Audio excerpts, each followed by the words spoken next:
are you this morning? Good. Very How are good. you? So I'm doing okay. Thank you for asking. Traffic was light this morning on my travel here, so that was good. Today we're going to talk about there's a queen inside. Okay? There's a queen inside. So, a little bit about me and why I chose this topic.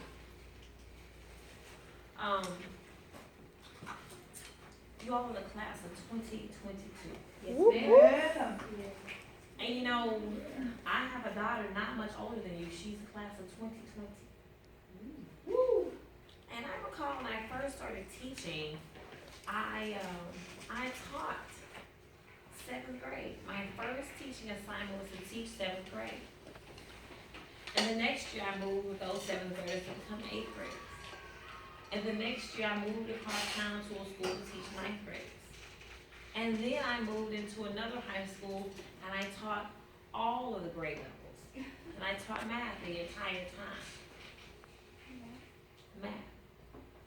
So one of the things that I noticed over this period of time was that there's something going on with our girls. So when I was invited to this conference, I was very excited because for me, it is my opportunity to share with you what it is to be a queen.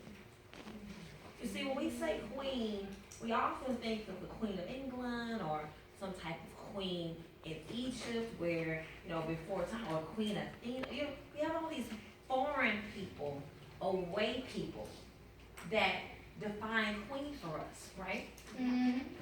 So I want to talk to you about the queen within, the queen that sits next to you, the queen at home.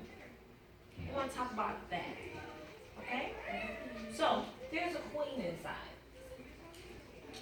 And I want to give you a little bit of background about why that is you. So today's topics are leadership and self-esteem. Go forward. Leadership has nothing to do with your ability, but the inability to allow things to fall apart around you. Well, what does that mean? It means that when you see something that happens, when you see something out of order, out of place, then it's your job to pick it up. It's your job to take care of it. It's your job to make sure it happens, right? That's what leadership is. And you don't have to have a title to be a leader. Often people think, well, I'm not the leader. I don't have that role. That's not my title. But that's not true. That's not true. That's how leaders emerge, is because they do things that are not their job. That's how we decide that you are a leader, is because you do the things that are not your job. You do things that are out of ordinary for you because it needs to be done. So if someone can't find something, you help them find something, that's leadership and that's cooperative. Okay? Go ahead. So this is our agenda for the hour. We'll define queen. Who's a queen? What do queens do? Leadership, self-esteem, how to recognize the queen. Being a queen full time. Next slide. How do we get away from being a queen? And any questions you have of me, and then we'll close for the day. Okay? The definition of a queen. If you had a selfie camera, you could take your phone and take a picture of yourself. We're going to start with that picture of you. You are a queen. Well, how can you say that? I'm only in seventh grade. Because you're not always only going to be in seventh grade. Queens have training. They go through training. They go to school. Queens go to etiquette classes. Queens go to leadership camps. Queens every day go to training. That's what you're doing. Okay? That's what you're doing every day that you're here.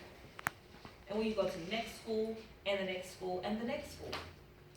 And I don't mean the next school like if you move and that's the next school. No, I mean there's a middle school, there's a high school, there's a college, there's a graduate school, there's doctoral programs, there's some other schools. I don't mean moving from school to school until you graduate. I mean, that's what I mean by school.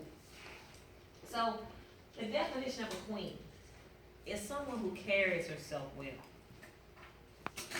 someone who functions well with others, someone who understands where she's headed in life.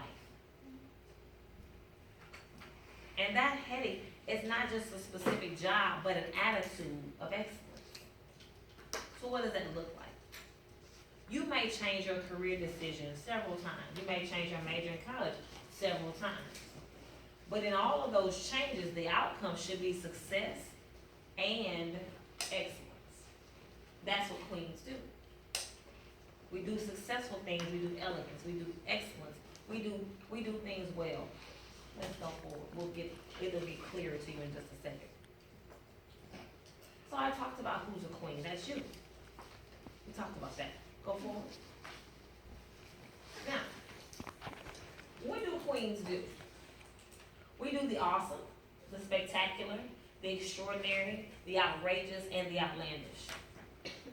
Now, I found out a couple of years ago that people do not find the word outrageous and outlandish to be positive. But I happen to feel that they are very positive. I feel that way. I made that be a positive set of words. Why? Because I love the connotation of something so beyond what you consider your immediate reach. Does that make sense? Well, let me define that for you. I was talking to one of my colleagues yesterday, and he asked me a question. He said, so, what is your book about? In my first mind, I wanted to ask him, how do you know I've written a book? But I bypassed that question, and I went on to say, well, which one? And he says, well, what do you mean? I said, I've authored over